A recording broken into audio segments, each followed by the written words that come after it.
Hello friends, स्वागत है आपका हमारे चैनल ऑल इन वन में। आपकी आज की class child development and pedagogy की होने वाली है। उत्तराखंड टेट 2024 की तैयारी को आगे बढ़ाते हुए आज की हमारी class previous year question CDP 2022 की होने वाली है।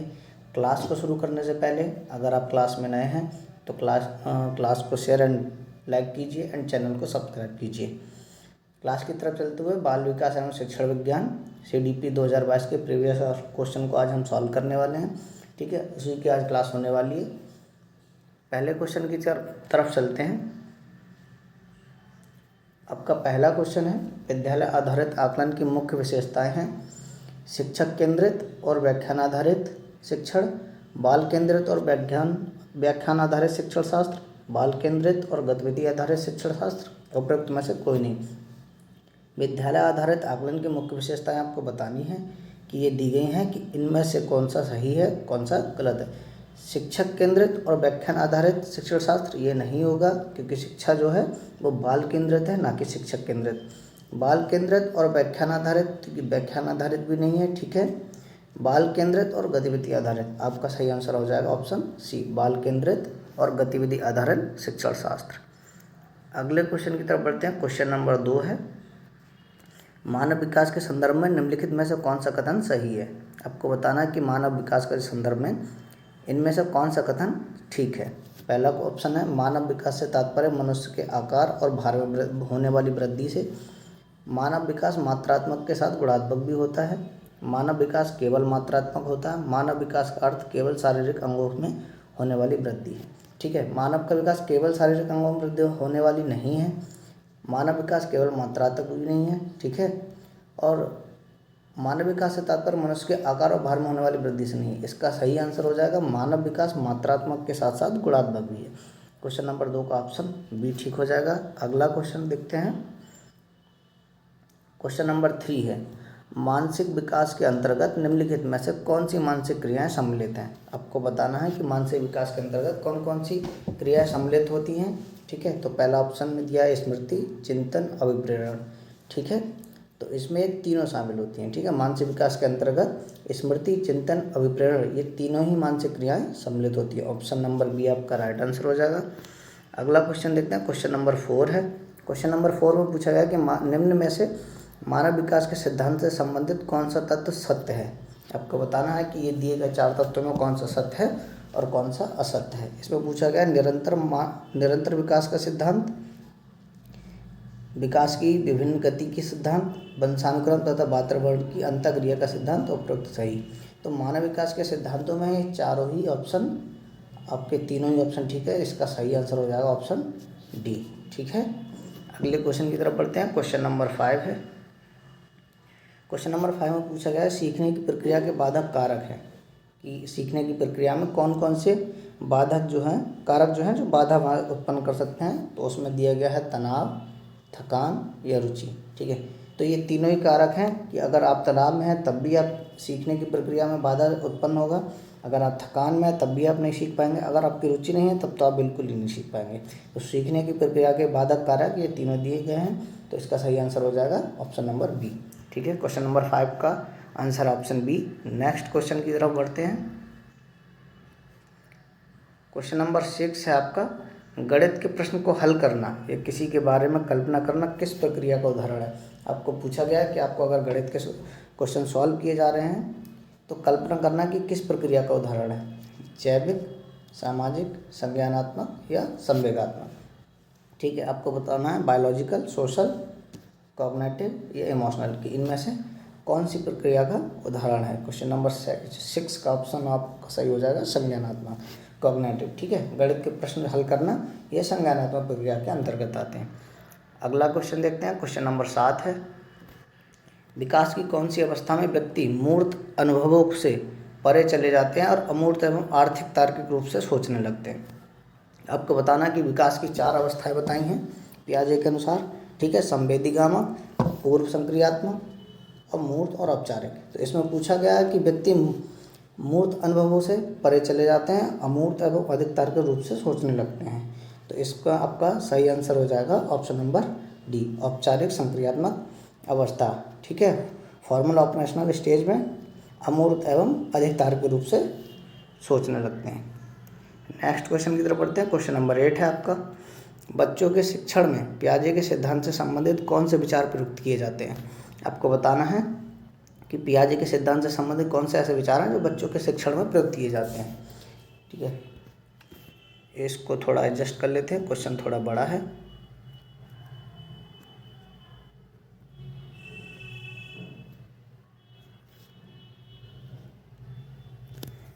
ठीक है, अब देखते हैं। इसमें दिया है बच्चों के शिक्षण में पियाजे के सिद्धांत से संबंधित कौन से विचार प्रयुक्त किए जाते हैं। नंबर 1 है सृजनवादी उपागम का प्रयोग, बच्चे के ज्ञान एवं चिंतन के स्तर को ध्यान में रखना, सतत आकलन का प्रयोग, कक्षा कक्ष की व्यवस्था के अन्वेषण एवं खोज के रूप में बदलना। तो क्वेश्चन नंबर 8 है, 8 का आपका सही आंसर हो जाएगा। देखो, सृजनात्मक उपागम का उपयोग कर सकते हैं। ठीक है, बच्चे के ज्ञान तथा चिंतन के स्तर को ध्यान में रखना, ये इतना उपयुक्त नहीं है। सतत आकलन का उपयोग भी नहीं है। कक्षा कक्ष की व्यवस्था को अन्वेषण और खोज के रूप में बदलना, ये हो सकता है। तो आपका 1 और 4 हो जाएगा। तो 1 और 4 आपका ऑप्शन नंबर सी में है। क्वेश्चन नंबर 8 का सही आंसर हो जाएगा ऑप्शन नंबर सी। अगले क्वेश्चन की तरफ बढ़ते हैं।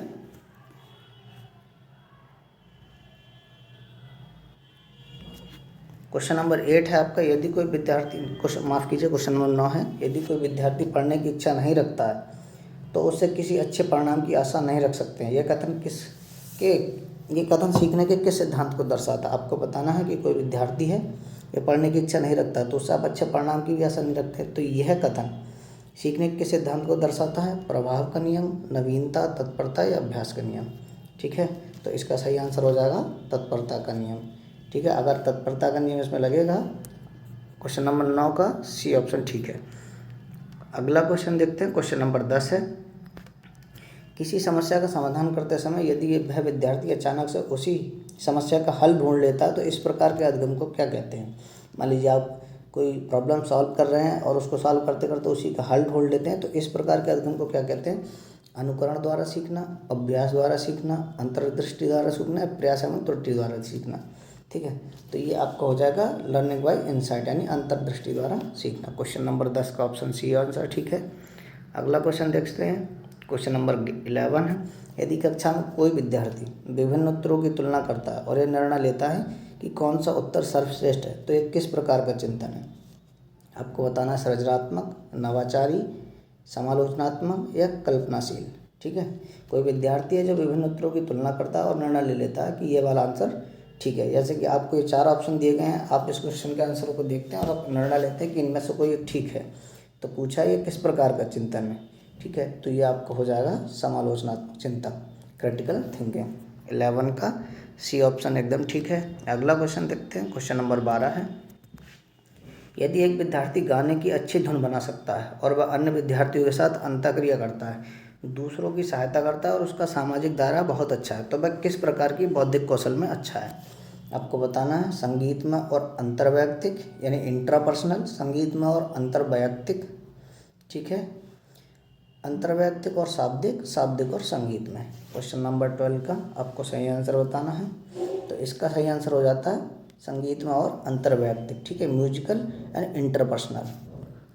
अगले क्वेश्चन की तरफ बढ़ते हैं। क्वेश्चन नंबर 13 है, निम्नलिखित में से कौन सा कथन बुद्धि परीक्षणों के संदर्भ में सही है। आपको सही संदर्भ में बताना है।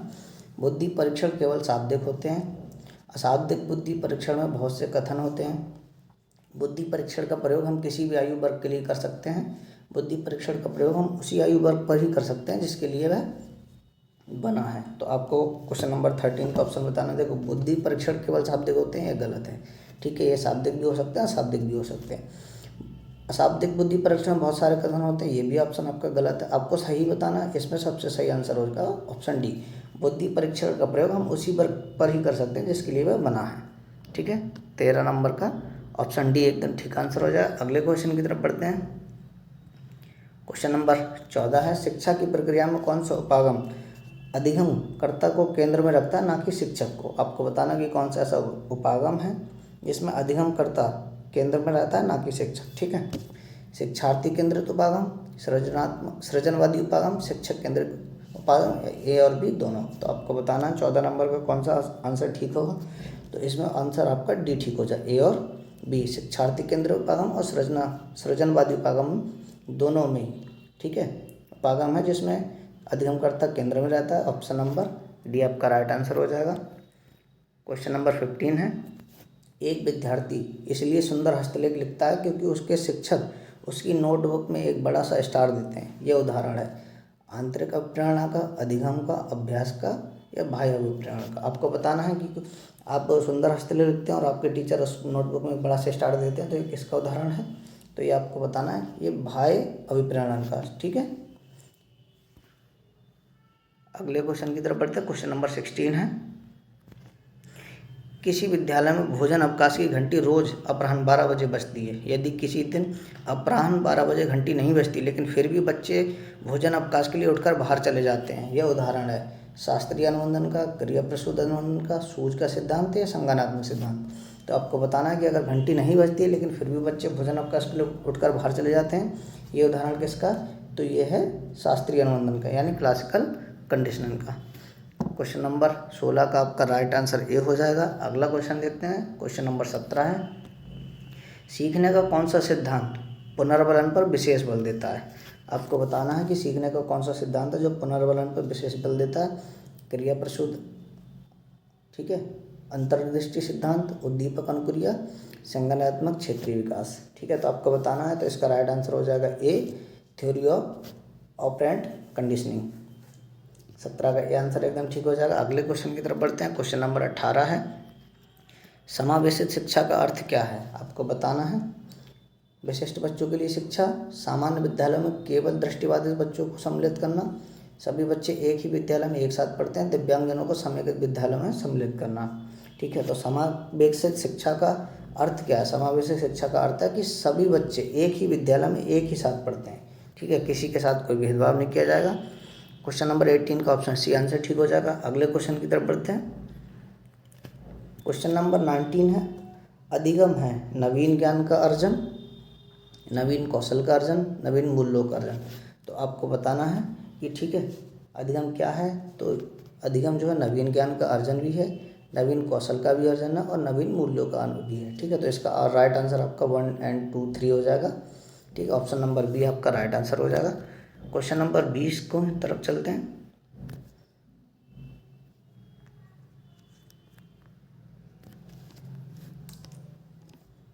क्वेश्चन नंबर 20 आपका, कॉलम ए को मिलान कीजिए कॉलम बी से। ठीक है, विद्यालय का वातावरण दिया गया है एक तरफ आपको और एक तरफ उदाहरण दिए गए हैं।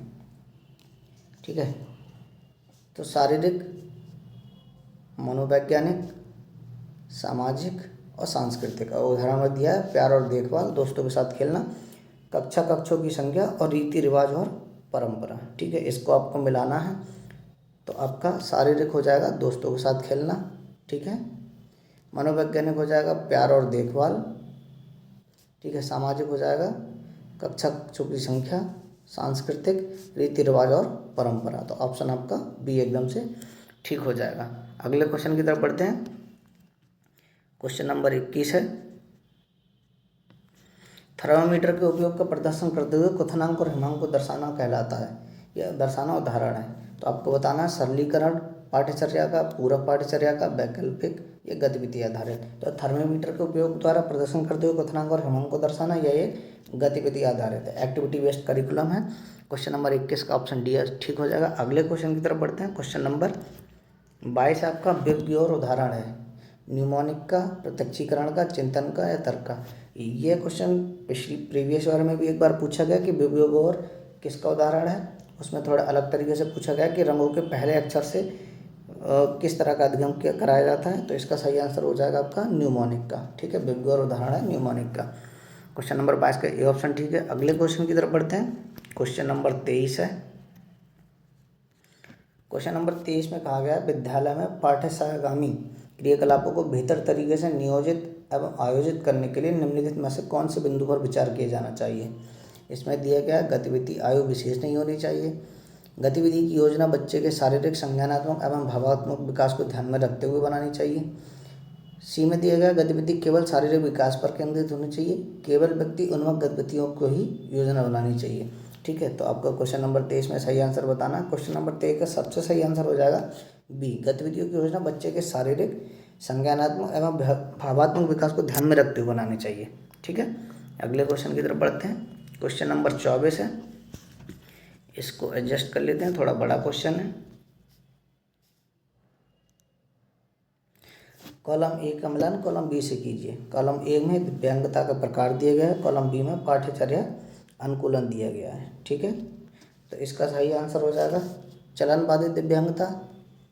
ठीक है, तो इसमें किसी पाठ्यचर्या अनुकूलन की आवश्यकता नहीं है। सीखने संबंधी दिव्यांगता, शिक्षण रणनीतियों एवं निर्देशन विधि में अनुकूलन होना चाहिए। अल्पदृष्टि, बड़े अक्षरों में किताबें प्रोवाइड करानी चाहिए। तो इसका आपका सही आंसर हो जाएगा क्वेश्चन नंबर 24 का ए। ठीक है, ये सीधे सीधे इनके एकदम से लिखे हैं, आपको सही से पढ़ लेने हैं।